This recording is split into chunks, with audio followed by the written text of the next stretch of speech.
This video uses AI-generated voice narration through text-to-speech technology. The script is 100% original and fully written and created by the author, Subhash Joshi. All characters, events, and dialogues are purely fictional and intended for entertainment purposes only.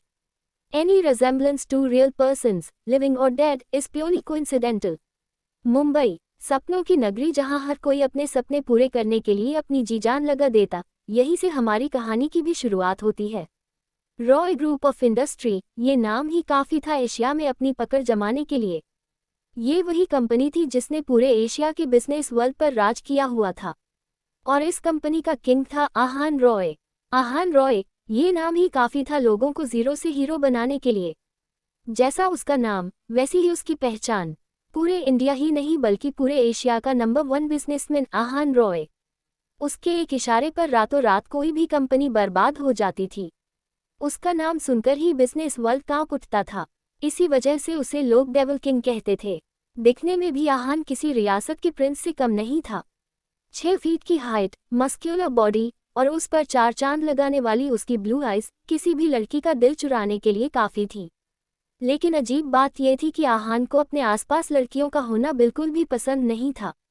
अगर गलती से भी कोई लड़की उसके पास आने की कोशिश करती, तो आहान उसे डिसअपीयर करवा देता था। इसी वजह से लोग उसे हार्टलेस भी कहते थे। फिर भी लड़कियां उसके आसपास आने की कोशिश करती और उसे इम्प्रेस करने की कोशिश छोड़ती नहीं थी। रॉय ग्रुप के ऑफिस में उस वक्त आहान अपनी डेस्क पर बैठा हुआ एक फाइल पढ़ रहा था। उसके चेहरे के एक्सप्रेशन इतने सीरियस थे कि किसी को भी समझ आ जाए, don't dare to disturb him. तभी अचानक दरवाज़ा खुला और एक 6 साल की नन्ही बच्ची भागती हुई अंदर आई। बिना कुछ कहे वो सीधा आहान की गोद में चढ़ गई और मुंह फुलाकर बोली, डैडी, परी को आप प्यार नहीं करते। उस मासूम की बात सुनते ही आहान के सख्त एक्सप्रेशन तुरंत ही बदल गए। उसकी आंखों में सॉफ्टनेस आ गई। उसने बेहद प्यार से परी के सिर पर हाथ फेरते हुए कहा, और ऐसा मेरी प्रिंसेस को क्यों लगता है? परी ने होंठ फुलाए और गुस्से से मुंह मोड़ते हुए बोली, डैडी, आपने परी से प्रॉमिस किया था कि आज एम्यूजमेंट पार्क ले जाओगे। लेकिन आपने अपना प्रॉमिस तोड़ दिया, इसीलिए परी अब आपसे बात नहीं करेगी। इतना कहकर वो आहान की तरफ से मुंह फेरकर बैठ गई। अपनी लाइफ से भी ज़्यादा प्यारी बेटी की ये बात सुनकर आहान को अचानक याद आया कि सच में उसने आज परी से प्रॉमिस किया था कि उसे एम्यूजमेंट पार्क ले जाएगा। लेकिन वर्कलोड इतना ज़्यादा था कि वह उस बात को भूल गया था। परी के शब्दों ने उसे झकझोर दिया। अगले ही पल उसने परी को गोद में कसकर उठाया, अपनी चेयर से खड़ा हुआ और मुस्कुराते हुए बोला, तो ठीक है डैडी, अभी अपनी प्रिंसेस को एम्यूजमेंट पार्क ले चलेंगे। अपने डैडी की बात सुनकर परी की आंखों में एकदम चमक आ गई। उसने झट से आहान के गाल पर किस किया और मुस्कुराते हुए बोली, डैडी इस दुनिया के बेस्ट डैडी हैं और परी अपने डैडी से सबसे ज़्यादा प्यार करती है। बेटी की मासूमियत पर आहान के चेहरे पर हल्की सी स्माइल आ गई। उसने परी को कसकर अपनी गोद में लिया और सीधा अपने केबिन से बाहर निकल पड़ा। जैसे ही आहान बाहर आया, सामने उसका असिस्टेंट विजय खड़ा था। आहान को कहीं जाते देख विजय तुरंत आगे बढ़ा और बोला, बॉस, मिस्टर मेहरा के साथ हमारी मीटिंग 10 मिनट बाद है। विजय की बात सुनते ही आहान का चेहरा एक पल में फिर से सख्त हो गया। उसने सीधा विजय को देखते हुए कहा, आज की मेरी सारी मीटिंग्स कैंसिल कर दो। विजय थोड़ी हिचकिचाहट के साथ बोला, बट बॉस, आज की मीटिंग बहुत इंपॉर्टेंट है। वो अपनी बात पूरी कर पाता उससे पहले ही आहान ने उसे इतनी ठंडी और गुस्से भरी नज़र से घूरा कि विजय डर से 2 कदम पीछे हट गया। और तभी आहान की कोल्ड वॉइस उसके कानों में गूंजी, मैं अपनी बेटी से प्रॉमिस किया है कि आज मैं उसे एम्यूजमेंट पार्क लेकर जाऊंगा, क्या तुम्हें इससे कोई प्रॉब्लम है, असिस्टेंट विजय? आहान की बात सुनते ही विजय के पूरे शरीर में जैसे कट दौड़ गया। उसके रोंगटे खड़े हो गए।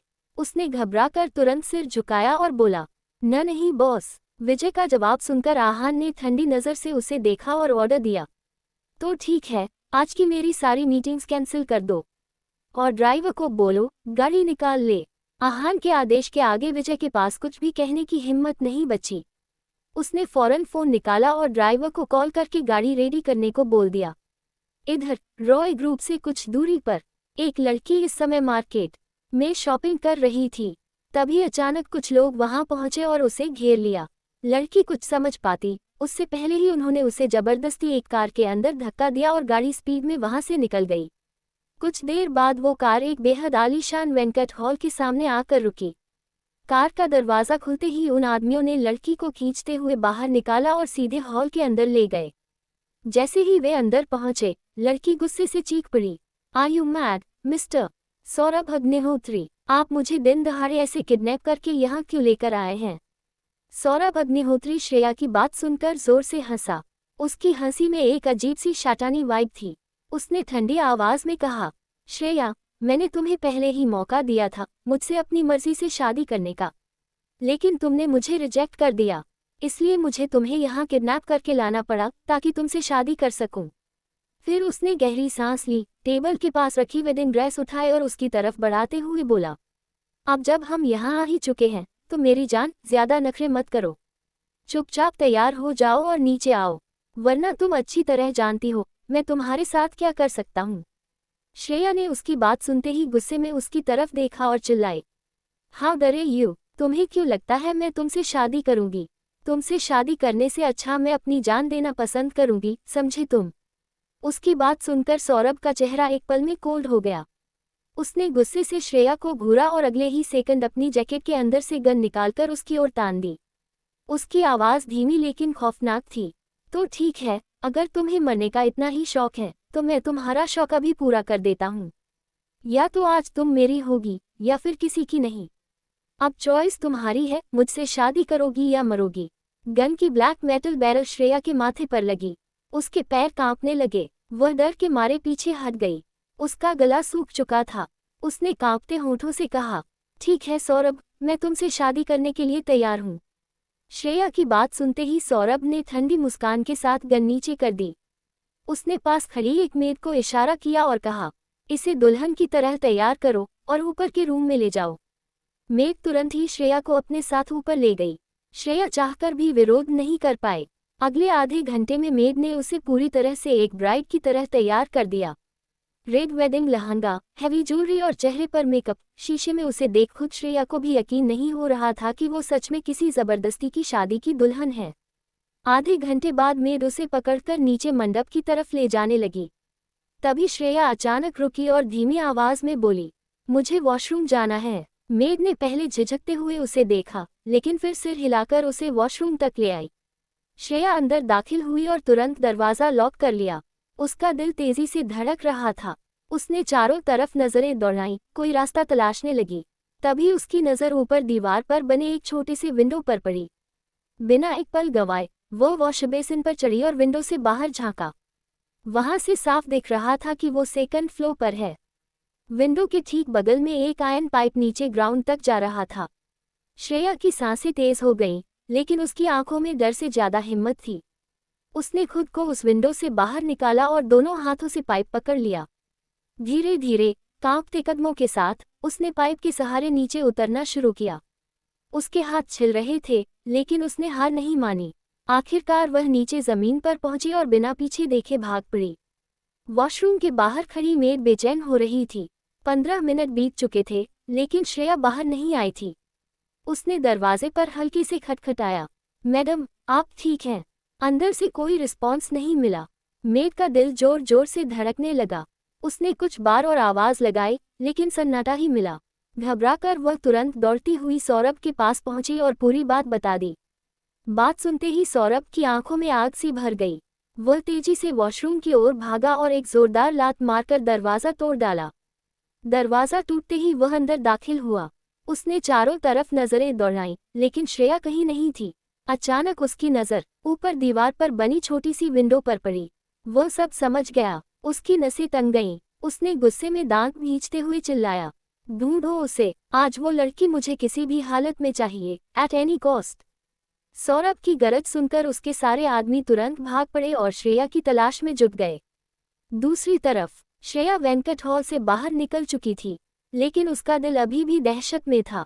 वह लगातार सड़क पर भाग रही थी और बार बार पीछे मुड़कर देख रही थी, मानो हर पल कोई उसका पीछा कर रहा हो। सांसें तेज चल रही थीं, आंखों में आंसू थे। जैसे ही उसने रोड क्रॉस करने के लिए कदम बढ़ाया, तभी अचानक एक स्पीडिंग कार उसकी तरफ आए और धड़ाम। टक्कर इतनी तेज थी कि श्रेया कुछ सेकंड के लिए हवा में उछली और फिर जोर से जमीन पर गिरी। कार का ड्राइवर घबराकर तुरंत ब्रेक दबाता है, टायर्स चीखते हुए रुके। कार अचानक रुकते ही बैक सीट पर बैठे आहान की भौहें सिकुड़ गईं। उसने ठंडी आवाज में पूछा, तुमने कार क्यों रोकी? इस समय आहान परी को लेकर अपने घर की तरफ जा रहा था। परी पूरे दिन एम्यूजमेंट पार्क में खेलने की वजह से थककर उसकी गोद में ही गहरी नींद सो चुकी थी। तभी अचानक ड्राइवर हकलाते हुए कहता है, बॉस, हमारी कार से एक लड़की का एक्सीडेंट हो गया है। ड्राइवर की बात सुनते ही आहान का दिल जोर से धड़क उठा। वह तुरंत कार का दरवाजा खोलकर बाहर निकलता है। सामने जमीन पर करीब 5 मीटर की दूरी पर एक लड़की बेहोश पड़ी थी। उसके सर से लगातार खून बह रहा था, जिसने उसके सफेद वेडिंग गाउन को गहरे लाल रंग में बदल दिया था। ये दृश्य देखकर आहान का दिल सन्न रह गया। वह बिना एक पल गंवाए उस लड़की की तरफ भागा और घुटनों के बल बैठकर उसकी नब्ज टटोलने लगा। उसकी सांसें धीमी लेकिन चल रही थीं। आहान की आंखों में राहत की हल्की चमक आई।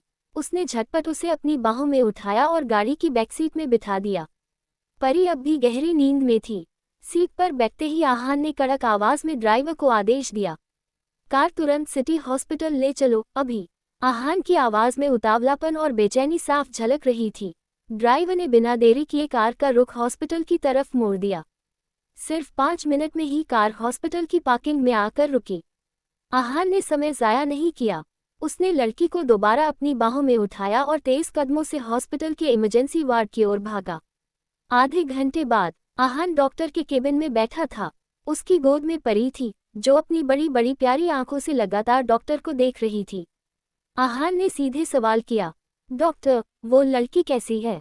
डॉक्टर ने उसकी तरफ देखते हुए कहा, मिस्टर रॉय, आप सही टाइम पर उस लड़की को हॉस्पिटल लेकर आ गए थे। अगर थोड़ी भी देरी हो जाती तो शायद उसे बचाना मुश्किल हो जाता। एक्सीडेंट की वजह से उसके सिर से काफी खून निकल चुका था। अगर और देर होती तो शायद वो सर्वाइव न कर पाती। डॉक्टर की बात सुनकर आहान कुछ पल चुप रहा। उसकी आंखों में कोई एक्सप्रेशन नहीं था। उसने सीधा पूछा, अब उसकी कंडीशन कैसी है? डॉक्टर ने हल्की सी मुस्कान के साथ जवाब दिया, नाउ शी इज स्टेबल, लेकिन सिर पर गहरी चोट की वजह से कम 1 हफ्ते तक उसे हॉस्पिटल में ही ऑब्जर्व करना होगा। आहान ने बिना कुछ कहे सिर हिलाया और परी को अपनी गोद में संभालते हुए चुपचाप डॉक्टर के केबिन से बाहर निकल गया। वहीं दूसरी तरफ अग्निहोत्री मेंशन के अंदर हर चीज बिखरी हुई पड़ी थी। कुर्सियां उल्टी सीधी रखी थीं, टेबल पर दस्तावेज छितरे हुए थे और केबिन का माहौल पूरी तरह उथल पुथल में था।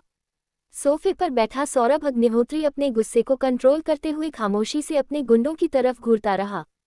काफी देर खामोशी के बाद एक आदमी हिम्मत जुटाकर बोला, बॉस, हमने पूरी जगह चेक कर ली, पर वो लड़की हमें कहीं नहीं मिली। उसके शब्द सुनते ही सौरभ का चेहरा एकदम सख्त हो गया।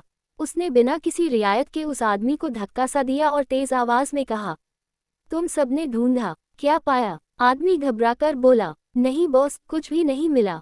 सौरभ ने ठंडी निगाहों से सभी की तरफ देखा और गरजते हुए कहा, सुनो, तुम लोगों के पास आज रात का ही टाइम है। किसी भी तरह, जो भी रास्ता हो, उस लड़की का सुराग निकालो, नहीं तो समझ लो तुम सबका अंजाम भी उसी के जैसा होगा। सौरभ की धमकी सुनकर कमरे में सन्नाटा छा गया। उसके लोग भय से सिर झुकाए रहे और फिर चुपचाप वहां से निकल गए। हर एक के चेहरे पर एक चिंता और डर साफ दिख रहा था। वहीं दूसरी तरफ हॉस्पिटल में श्रेया अभी तक बेहोश पड़ी थी। उसकी सांस धीमी और बेधड़क चल रही थी, लेकिन होश अभी तक नहीं आया था। आहान ने उसे चुपचाप देखा और बिना कुछ कहे वहां से निकल गया। जाने से पहले उसने अपने कुछ भरोसेमंद लोगों को वहीं छोड़ दिया था, ताकि जब श्रेया को होश आए तो उसे उसकी पूरी जानकारी मिल सके। घर पहुंचकर आहान ने खुद को फ्रेश किया, डिनर किया और फिर परी को गोद में लेकर बेड टाइम स्टोरी सुनाई। परी की मासूम हंसी और उसकी नींद की नर्म सांसें सुनते सुनते आहान खुद भी गहरी नींद में खो गया। लेकिन तभी उसकी नींद में एक आवाज गूंज उठी, धीमी पर दिल को झकझोर देने वाली, मुझसे वादा करो आहान, तुम हमारी इस बेटी को यहाँ से बहुत दूर ले जाओगे, ताकि यहाँ की परछाई भी इसके ऊपर न पड़े। मुझसे वादा करो। आहान के सपने में एक छाया सी उतर आई। उसने कड़क और पक्का स्वर में कहा, मैं तुमसे वादा करता हूँ रोहन, मैं अपनी बेटी को इस जगह की परछाई तक नहीं पड़ने दूंगा। मैं उसे यहाँ से इतना दूर ले जाऊंगा कि यहाँ की परछाई भी उस तक न पहुँच पाए। मैं तुमसे वादा करता हूँ रोहन, मैं तुमसे वादा करता हूँ। जैसे ही वह शब्द खत्म हुआ, आहान अचानक अपनी नींद से जाग गया। उसकी सांसें तेज हो गईं। वह बिस्तर पर बैठा रहा, कमरे में फैलती चुप्पी में अपने दिल की धड़कन सुन रहा था। उसकी आंखों में एक अजीब सी बेचैनी और पक्का इरादा था। आहान बिस्तर पर बैठा रहा। उसकी नजरें धीरे धीरे उस तरफ गईं जहां उसकी बेटी परी गहरी नींद में सोई थी। उसने धीरे धीरे उसका माथा छुआ और एक प्यारा सा किस किया। फिर उसकी निगाह अपने हाथ में लटकती घड़ी पर पड़ी। समय ठीक 12 बजे बजा था। बिना कुछ बोले आहान बिस्तर से उठ खड़ा हुआ। उसने चुपचाप अपने बेडरूम से बाहर निकलकर एक दूसरे कमरे की तरफ बढ़ना शुरू किया। उस कमरे में जाकर उसने एक वाइन की बोतल उठाई और अपने लिए एक ग्लास भर लिया। फिर वह धीरे धीरे कमरे के एक कोने में रखी एक पुरानी तस्वीर के सामने खड़ा हो गया। तस्वीर में दो भाई कंधे से कंधा मिलाकर मुस्कुरा रहे थे। आहान ने वाइन का एक घूंट लिया और धीरे धीरे कहा, 6 साल हो गए उस दिन से, रोहन, जब तू मुझे छोड़कर इस दुनिया से चला गया था। तेरे जाने के बाद मैंने भी उस जगह को छोड़ दिया और अपनी एक नई पहचान बनाकर आज यहाँ तक पहुँच गया हूँ। पर मेरे भाई, मैं तुझे कभी भूल नहीं पाया। हमेशा लगता है ये कल की ही बात थी जब तू मेरे साथ कंधे से कंधा मिलाकर चलता था। वह कुछ देर तक तस्वीर को घूरता रहा, वाइन का ग्लास हाथ में थामे रहा। फिर उसने वाइन खत्म की, ग्लास को टेबल पर रखा और चुपचाप उस कमरे से बाहर चला गया। वापस अपने बेडरूम में पहुंचकर आहान धीरे धीरे बिस्तर पर लेट गया, लेकिन उसकी आंखों में अभी भी वही बेचैनी और अनकहा दर्द झलक रहा था। अगली सुबह अग्निहोत्री मैंशन का माहौल इस समय बेहद डरावना था। पूरे कमरे में एक चुप्पी और खौफ का सन्नाटा था। सोफे पर बैठे सौरभ अग्निहोत्री के हाथों में गन थी और उसकी आंखें अपने आदमियों पर इतनी तीव्र थी मानो अगले ही पल वह उन्हें गोलियों से छलनी कर देगा। वह एक गहरी सांस लेकर बोला, क्या कुछ पता चला उस लड़की के बारे में? सौरभ की आवाज में इतना गुस्सा था कि कमरे में मौजूद सभी आदमियों के हाथ कांपने लगे। वे एक दूसरे की तरफ घबराकर देखने लगे। कुछ देर खामोशी के बाद एक आदमी हिम्मत जुटाकर बोला, बॉस, हमने पूरे एरिया को चेक किया, लेकिन हमें उस लड़की के बारे में कुछ भी पता नहीं चला। सौरभ के चेहरे का गुस्सा और बढ़ गया। वह झट से उस आदमी की तरफ बढ़ा और उसे धक्का दे दिया। फिर उसने अगले आदमी की तरफ अपनी गन पॉइंट करते हुए पूछा, और तुम्हें, क्या तुम्हें उसके बारे में कुछ पता चला? कमरे में डर का माहौल और गहरा गया। हर आदमी सन्न रह गया, क्योंकि सौरभ का गुस्सा अब किसी भी समय विस्फोट कर सकता था। सौरभ अग्निहोत्री की आवाज़ सुनकर वह आदमी डरते डरते जवाब देता है, बॉस, हम लोगों ने उसके घर के आसपास अपने सारे लोग तैनात कर रखे हैं, निगरानी के लिए, ताकि जैसे ही वह वहां आए हमें खबर मिल जाए, लेकिन अब तक उसके घर पर कोई हलचल नहीं मिली। इस बात को सुनते ही सौरभ का चेहरा और भी सख्त हो गया। उसने झट से अपनी गन उठाए और उस आदमी को एक गोली मार दी। फिर गुस्से में चिल्लाते हुए बोला, निकम्मे, तुम सब निकम्मे हो। मैंने तुम्हें एक लड़की ढूंढने को कहा था और तुम उस काम में भी फेल हो गए। इतना कहते हुए उसने 4-5 और आदमियों को गोलियों से छलनी कर दिया। कमरे में गोलियों की आवाज़ गूंज उठी। जब उसकी बंदूक खाली हो गई, तभी एक आदमी कांपते हुए बोला, बॉस, हम उसे ढूंढने की पूरी कोशिश कर रहे हैं। बहुत जल्द हम उसे ढूंढ लेंगे। उसके शब्द खत्म होते ही सौरभ खड़ा हो गया। गुस्से में उसकी सांस तेज हो रही थी। उसने अपने बाकी बचे आदमियों की तरफ घूरते हुए कहा, ढूंढो उस लड़की को, मुझे वह किसी भी हालत में चाहिए। और अगर वह मुझे नहीं मिली, तो समझ लो कि तुम में से कोई भी जिंदा नहीं बचेगा।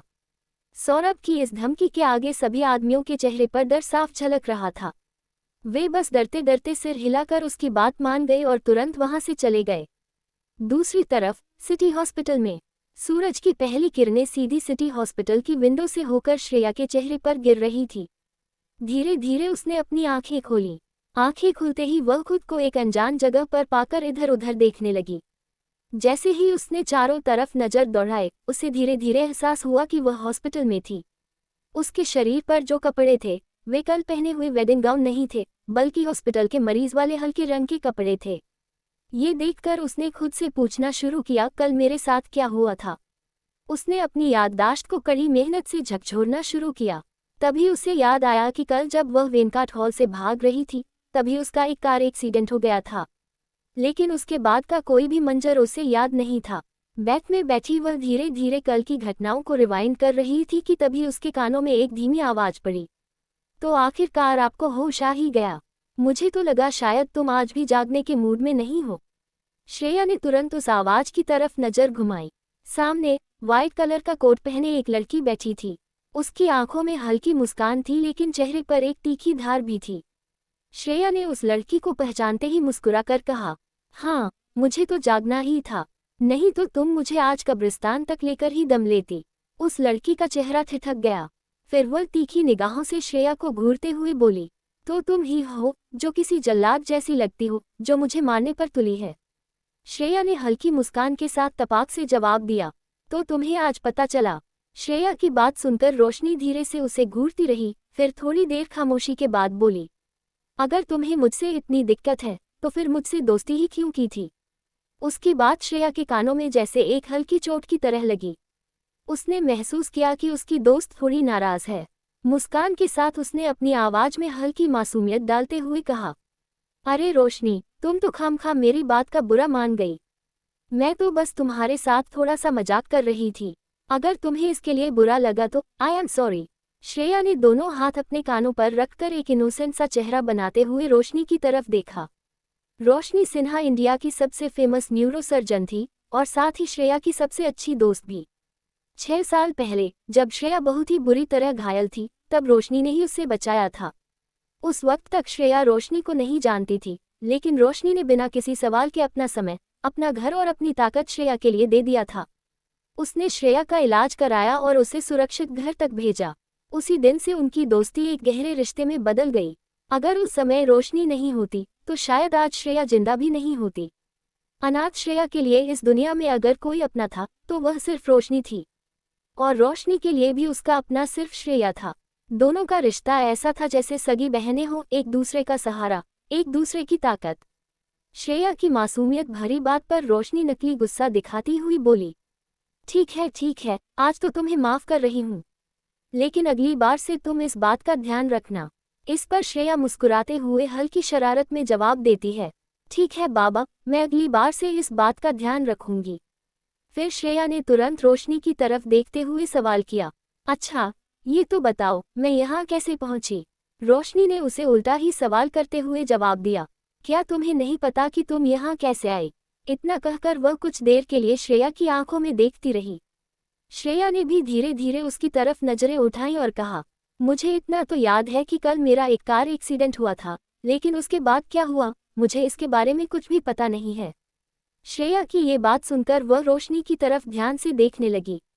रोशनी को एहसास हुआ कि श्रेया सच में इस पूरे वाक़ये के बाद के बारे में बिल्कुल कुछ याद नहीं कर पा रही है। थोड़ी देर चुप रहने के बाद रोशनी ने गंभीर आवाज में कहा, क्या तुम्हें याद है कल तुम्हारा एक्सीडेंट किसकी कार से हुआ था। इतना कहते ही उसने सवालिया नजरों से श्रेया को घूरा। उसकी आंखों में एक हल्की सी गंभीरता थी, जिसमें चिंता भी और कुछ छुपा राज भी था। श्रेया रोशनी की उस निगाह को देख कुछ पल कंफ्यूज हो गई। उसने अपना सर हल्का सा हिलाते हुए धीरे कहा, नहीं, मुझे इसके बारे में कुछ भी पता नहीं है। श्रेया की बात सुनकर रोशनी ने धीरे से कहा, क्या तुम्हें इस बारे में कुछ भी पता है। इतना कहकर रोशनी ने श्रेया की तरफ शक भरी निगाहों से देखा। वहीं श्रेया ने रोशनी को ऐसे देखते हुए अपनी आंखें घुमा लीं और बस हाँ या ना में जवाब देने से बचते हुए सिर हिला दिया। श्रेया का ये ना सुनते ही रोशनी की आंखों में एक अजीब सी गहराई आ गई। उसे तुरंत एहसास हो गया कि श्रेया सच में कुछ नहीं जानती। रोशनी ने धीरे लेकिन पक्के अंदाज में कहा, कल जिस कार के साथ तुम्हारा एक्सीडेंट हुआ था वो किसी और की नहीं थी, बल्कि एशिया के नंबर 1 बिजनेसमैन मिस्टर आहान रॉय की थी। वो उसी समय अपनी बेटी के साथ एम्यूजमेंट पार्क से वापस आ रहे थे। रोशनी की यह बात सुनकर श्रेया की आंखें चौंधिया गईं। उसकी सांस तेज हो गई और वह झट से रोशनी की तरफ देखते हुए बोली, क्या तुम सच कह रही हो।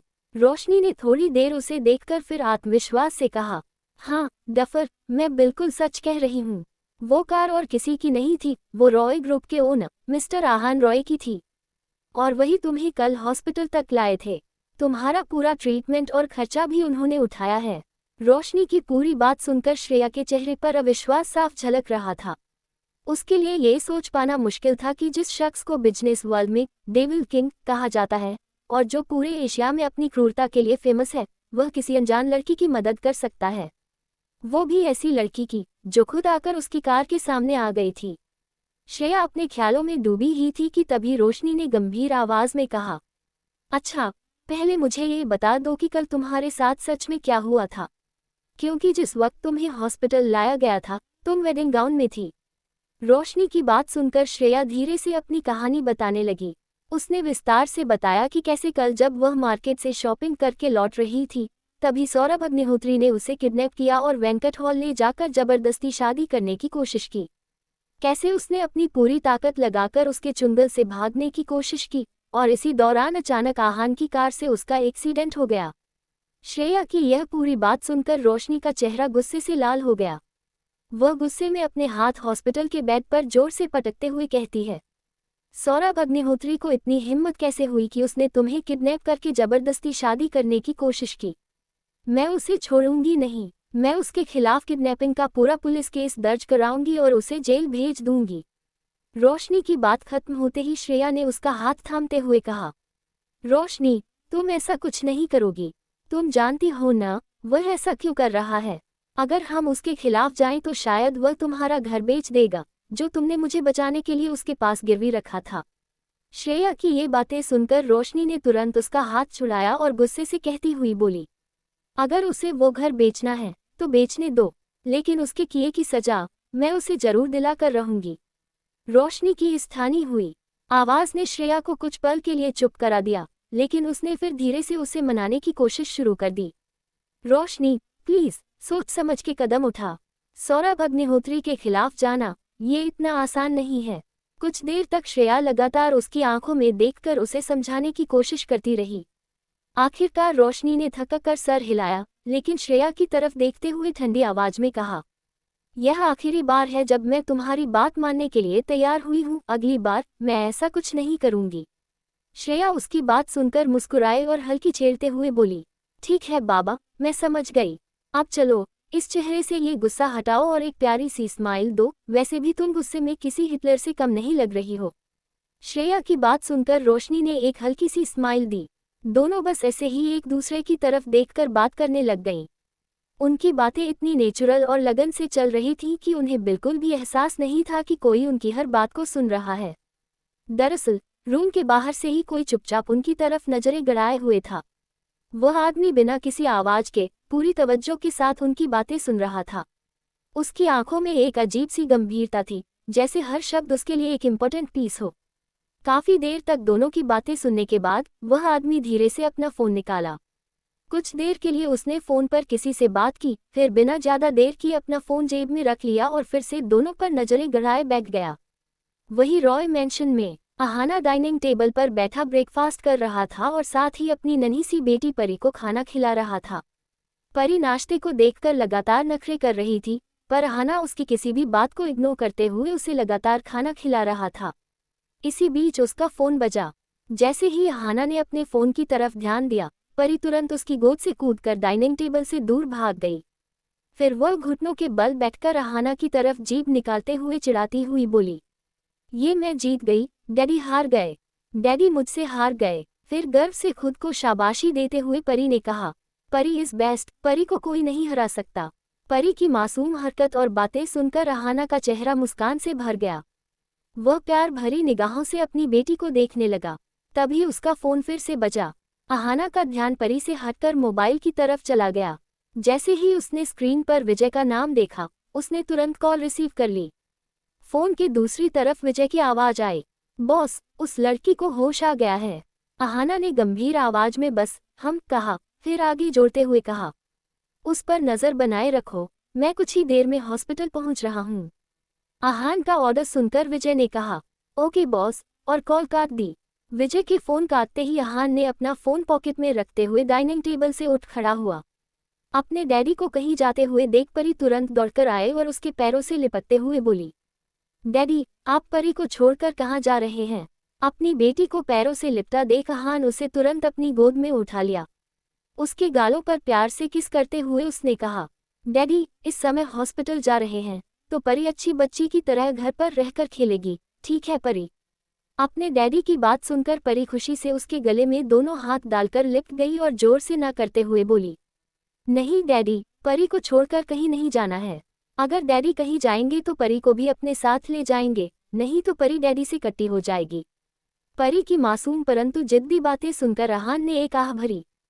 फिर हार मानते हुए परी के गालों पर प्यार से किस करते हुए उसने कहा, ओके माय प्रिंसेस, डैडी परी को भी अपने साथ ही ले जाएंगे।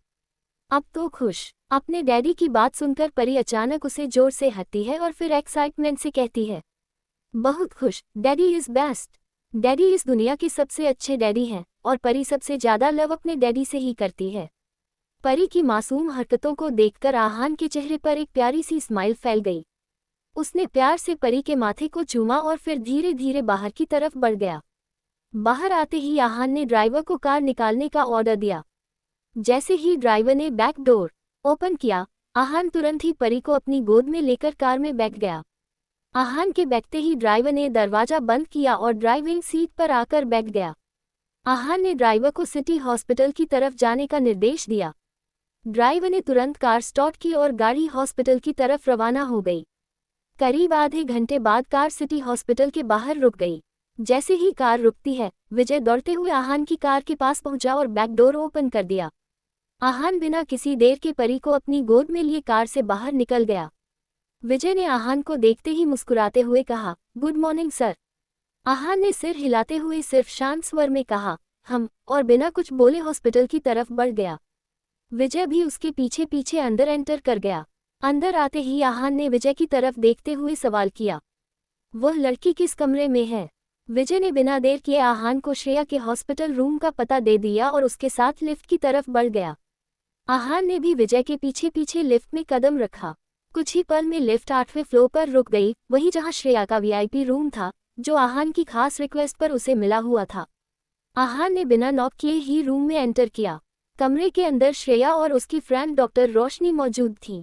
जैसे ही रोशनी को एहसास हुआ कि उनके अलावा कोई और भी आया है, उसने तुरंत सिर घुमा कर देखा। सामने आहान खड़ा था। रोशनी ने झट से उठकर खड़े होने की कोशिश की, लेकिन आहान ने इशारों में उसे बैठने का संकेत दिया।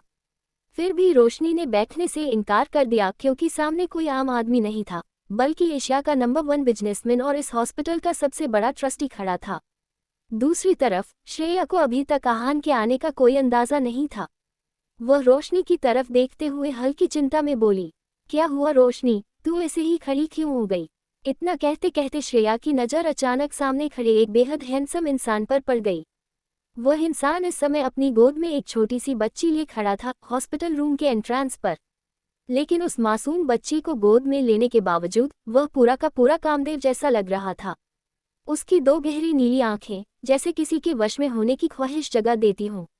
श्रेया उस पल बस वही फ्रीज हो गई थी। उसके सामने इतने हैंडसम इंसान को देखकर उसका मुंह खुला का खुला रह गया और अनायास ही उसके होठों से एक हल्की सांस निकल गई। उसके दिल की धड़कन उस वक्त किसी बुलेट ट्रेन की तरह तेजी से दौड़ने लगी थी। श्रेया जैसे खोई हुई थी, बस आहान के चेहरे में गुम। तभी उसकी कानों में एक मीठी मासूम आवाज गूंजती है, डैडी, ये दीदी तो आपको ऐसे देख रही है जैसे अभी आपको मुझसे चुरा ले जाएंगी। इन दीदी को बोल दो, अगर इन्हें भी डैडी चाहिए तो परी डैडी को इनसे शेयर कर सकती है, क्योंकि परी बहुत प्यारी बच्ची है। परी की यह बात श्रेया के कानों में पड़ते ही वह झट से आहान से अपनी नजरें हटा लेती है। लेकिन परी की इस मासूम पर बात सुनकर उसका चेहरा टमाटर की तरह लाल हो जाता है। वहीं दूसरी तरफ आहान भी अपनी बेटी की इस शरारत भरी बात पर हल्का सा अनकंफर्टेबल महसूस करता है। परी आहान की गोद से उतरने के लिए बेसब्री से छटपटा रही थी। ये देख आहान तुरंत ही अपनी गोद से उठ गया। परी जैसे ही जमीन पर उतरी, अपने नन्हे नन्हे पैरों से तेजी से दौड़कर श्रेया की तरफ बढ़ी। वह सीधे श्रेया के बिस्तर के पास पहुंचकर अपनी आंखों में चमक लिए उसका हाथ पकड़कर सवाल करती है, क्या आपको मेरे डैडी पसंद आ गए हैं? क्या आप भी मेरे डैडी के साथ रहना चाहती हो? क्या आप भी मेरे डैडी के साथ बेड शेयर करना चाहती हो, मेरी तरह? और अगर हाँ, तो उससे पहले आपको मुझे मनाना पड़ेगा, तभी मैं अपने डैडी को आपके साथ शेयर करूंगी। और अगर आप ऐसा नहीं करेगी, तो मैं आपको अपने डैडी शेयर करने नहीं दूंगी। उस नन्ही सी बच्ची की यह बात सुनकर वहां मौजूद सभी लोग चौंक गए। दरवाजे के पास खड़े आहान अपने उस मासूम से बेटी को देख रहे थे, जो इस वक्त किसी अनजान लड़की से एक अजीब सा सौदा कर रही थी। और यह कोई आम बात नहीं थी, वह अपनी डैडी के साथ रहने की शर्त तय कर रही थी। श्रेया उस पर पूरी तरह हैरान थी। हाँ, आहान उसे पहले भी आकर्षक और हैंडसम लगा था, लेकिन इसका मतलब यह नहीं था कि वह उसे पाने के लिए उसके साथ बेड शेयर करने तक राजी हो जाए। वह बस अपनी आंखों में डिसबिलीफ और स्लाइट अम्यूजमेंट लिए उस नन्ही परी की बात सुनती रह गई। उस नन्ही बच्ची के फोड़ दिए गए बम धमाकों की वजह से पूरे रूम में एक अजीब सी ऑकवर्ड साइलेंस फैल गई थी। श्रेया बस उस छोटी सी परी को घूरती रह गई थी, जो किसी बुजुर्ग की तरह, जैसे किसी बड़ी बात का फैसला कर रही हो, उसके सामने रिश्तों की एक अजीब सी डील रख रही थी। श्रेया सोच रही थी कि क्या उसे उस नन्ही बच्ची के सवाल का कोई जवाब देना चाहिए या नहीं, कि तभी फिर से उसकी कानों में परी की मासूम पर दिलचस्प आवाज गूंजने लगी। क्या हुआ दीदी, क्या आप मेरे डैडी के साथ बेड शेयर नहीं करना चाहती? आपको पता है, मेरे डैडी मुझे सोने से पहले बहुत प्यारी स्टोरी सुनाते हैं, और साथ में प्यारी किस्सियाँ भी। क्या आपको भी डैडी से किस चाहिए? अगर चाहिए तो मैं डैडी को बोल दूंगी, डैडी मेरी किसी भी बात के लिए नो नहीं कहते। परी की यह बात खत्म होते ही उस कमरे का माहौल और भी ज्यादा ऑकवर्ड हो गया था। श्रेया के बगल में बैठी रोशनी खुद को इतना अनकंफर्टेबल फील करने लगी कि वह बिना कुछ कहे तुरंत उस हॉस्पिटल रूम से बाहर चली गई। पीछे पीछे विजय भी उठकर रूम से बाहर चला गया। अब उस कमरे में सिर्फ श्रेया, परी और आहान बचे थे। लेकिन वहां का माहौल अब बिल्कुल टेंस और अजीब था। परी जैसे इस साइलेंस को तोड़ने के लिए एक और बम धमाका करने ही वाली थी कि आहान तुरंत उसके पास दौड़ आया। उसने परी को अपनी गोद में उठाते हुए प्यार और थोड़ी डांट में कहा, परी बेटा, तुम किसी के साथ भी ऐसे कुछ नहीं कह सकते। चलो अब इस बात के लिए दीदी से सॉरी कहो। और फिर आहान थोड़ा एम्बैरेस्ड होकर श्रेया की तरफ देखते हुए माफी मांगते हुए कहता है, आई एम सो सॉरी, मेरी गलती है कि मैं अपनी बेटी को यह समझा नहीं पाया कि कहाँ पर क्या कहना चाहिए। आहान की बात सुनकर श्रेया मुस्कुरा देती है और अपनी एम्बैरेसमेंट को छुपाते हुए आहान को जवाब देती है, इट्स ओके, वह अभी बच्ची है, धीरे धीरे वह सब कुछ समझ जाएगी। इतना कहकर वह चुप हो गई। आहान की आंखों में झील जैसी गहराई थी और श्रेया अनायास ही उनमें डूबने लगी। उन आंखों में एक अजीब सा राज था, जिसे देखकर श्रेया का दिल कुछ तेजी से धड़कने लगा। आहान भी श्रेया की बात सुनकर हल्का सा मुस्कुरा देता है, एक ऐसी मुस्कान जो किसी का भी दिल चुरा लेने के लिए काफी थी। और जैसे ही श्रेया ने आहान की उस मुस्कान को देखा, उसके दिल की धड़कन और तेज हो गई, मानो उसका दिल उसके सीने से बाहर उछलने को तैयार हो। धीरे से अपनी धड़कनों को कंट्रोल करने के लिए श्रेया ने एक गहरी सांस ली और खुद से कहा, आखिर इन्हें सामने देखकर मुझे ये क्या हो रहा है? मेरी दिल की धड़कन इतनी तेज क्यों हो गई, जैसे अभी मेरा दिल फटकर बाहर आ जाएगा। लेकिन मैं क्या करूं, इनकी मुस्कान ही इतनी कातिलाना है कि कोई भी लड़की अपना दिल थाम के नहीं बैठ पाए। श्रेया अपने आप में ये सब सोच रही थी कि तभी उसके कानों में दोबारा परी की मासूम लेकिन चुलबुली आवाज गूंजने लगी, दीदी, आप तो दोबारा मेरे डैडी को ही देखे जा रही हैं। वैसे मेरा ऑफर आपके लिए हमेशा खुला है, आप जब चाहे तब इस ऑफर के लिए हाँ कर सकती हैं। परी की यह बात श्रेया के कानों में पड़ते ही उसके गाल टमाटर की तरह लाल हो गए। वह शर्म से अपना चेहरा दूसरी तरफ मोड़ लेती है। आहान अपनी बेटी की यह हरकत देखकर काफी सरप्राइज था, क्योंकि परी आमतौर पर उसके अलावा किसी से बात करना पसंद नहीं करती थी, सिवाय उसकी दादी के। लेकिन ये पहली बार था जब परी किसी और से इतनी गहराई से कनेक्ट हो रही थी। ये देखकर आहान खुद भी हैरान रह गया था। आहान कुछ कहने ही वाला था कि तभी उसका फोन बज उठा। अपने फोन की आवाज सुनकर वह तुरंत परी को अपनी गोद से नीचे उतारते हुए कहता है, बेटा, मुझे थोड़ी देर के लिए जाना है, मैं 2 मिनट में आ जाता हूँ। तब तक तुम अच्छे बच्चों की तरह दीदी के साथ बिहेव करना, ओके बेबी। इतना कहकर आहान ने परी के माथे पर प्यार से किस किया। आहान की बात सुनकर परी मुस्कुराते हुए अपना सिर हिलाती है और कहती है, ओके डैडी। परी अच्छे बच्चे की तरह दीदी के साथ रहेगी। परी की बात सुनकर आहान एक बार फिर उसके माथे पर प्यार से किस करता है और हल्की मुस्कान के साथ कहता है, एक्सक्यूज मी, और फिर धीरे धीरे उस कमरे से बाहर चला जाता है। आहान के जाने के साथ ही कमरे में सिर्फ परी और श्रेया रह जाते हैं। परी बिना देरी किए सीधे श्रेया के ऊपर चढ़ जाती है और फिर अपनी नन्ही उंगलियों से श्रेया के सर पर बंदी पट्टी की तरफ इशारा करते हुए पूछती है, दीदी, यह आपके सर में क्या हुआ? आपने इसे पट्टी से क्यों बांधा है? श्रेया हल्की मुस्कान के साथ परी को देखते हुए जवाब देती है, दीदी, मेरे सर में चोट लग गई थी, इसीलिए डॉक्टर अंकल ने मेरे सर में पट्टी बांधी है। परी थोड़ी सोचकर फिर कहती है, आपने अपने सर में पट्टी क्यों बांधी है? आप तो परी से कहते थे कि परी अपने डैडी से कह दे कि वो आपके सर में फूंक मार दे। परी को जब भी चोट लगती है, मेरे डैडी उसकी चोट में फूंक मार देते हैं, जिससे दर्द बिल्कुल गायब हो जाता है। परी की मासूम और बचकानी बात सुनकर श्रेया के चेहरे पर एक प्यारी सी मुस्कान खिल जाती है। वह परी को अपनी तरफ खींचते हुए हल्की हंसी के साथ कहती है, अच्छा बेबी, तुम्हारा नाम परी है? परी हंसते हुए अपनी मीठी मासूम आवाज में जवाब देती है, हाँ दीदी, मेरा नाम परी है और परी इस दुनिया की सबसे प्यारी बच्ची है। परी की प्यारी बातें सुनकर श्रेया का दिल उस पर और भी ज्यादा प्यार से भर गया। बिना सोचे वह परी के गालों पर प्यार से किस कर देती है। श्रेया का किस करते ही परी मासूमियत से कहती है, हो दीदी, आपने मेरे उसी गाल पर किस किया जहां डैडी ने किया था। मतलब दीदी, आपने डैडी को होठों पर किस किया। परी की यह बात सुनते ही श्रेया खुद को आहान को किस करते हुए इमेजिन करने लग जाती है। जैसे ही उसके दिमाग में यह इमेज आती है, उसका चेहरा अचानक लाल हो जाता है। ये देखकर परी उत्सुकता से कहती है, दीदी का चेहरा लाल हो रहा है, मतलब दीदी को फीवर हो गया है। परी की मासूम बात सुनकर श्रेया अपने ख्यालों की दुनिया से बाहर आती है। वह तुरंत उस टॉपिक को आगे नहीं बढ़ाते हुए टोन बदलकर परी से पूछती है, तो परी, आप कितने साल की हैं। परी अपनी नन्ही उंगलियों को गिनती हुई मुस्कुराते हुए जवाब देती है, परी अभी 6 ईयर की है और अगले साल परी 7 ईयर की हो जाएगी। और फिर श्रेया ऐसे ही परी के साथ बातें करने लग गई। बातों के बीच उसे महसूस हुआ कि यह छोटी सी बच्ची किसी वजह से उसके दिल के बेहद करीब लग रही थी। पता नहीं क्यों, लेकिन उसे परी से एक गहरा लगाव और अपनापन महसूस हो रहा था, जैसे वह उसके दिल का कोई हिस्सा हो। बातों में खोई श्रेया की नजरें अचानक परी की आंखों पर टिक गईं। वह चौंक उठी क्योंकि परी की आंखें आहान की तरह नहीं बल्कि हूबहू उसकी अपनी थी।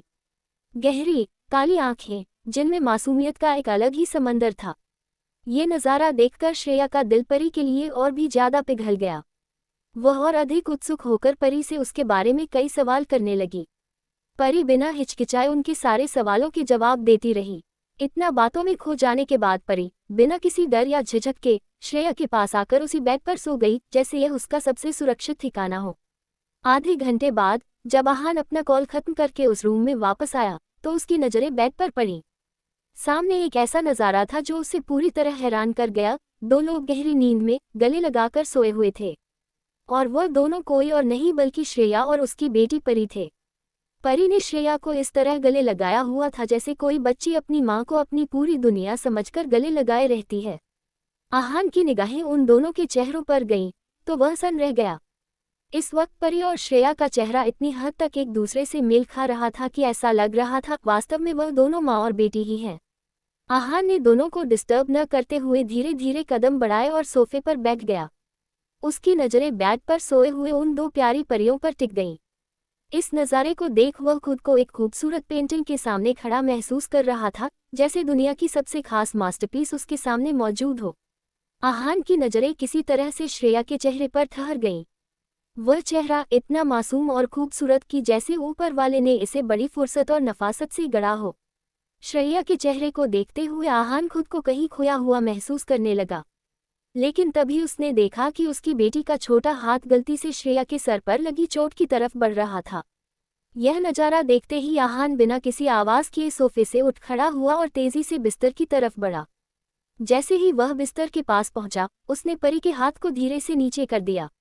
लेकिन जैसे ही उसने ये किया, उसकी नज़र फिर एक बार श्रेया के चेहरे पर ठहर गई।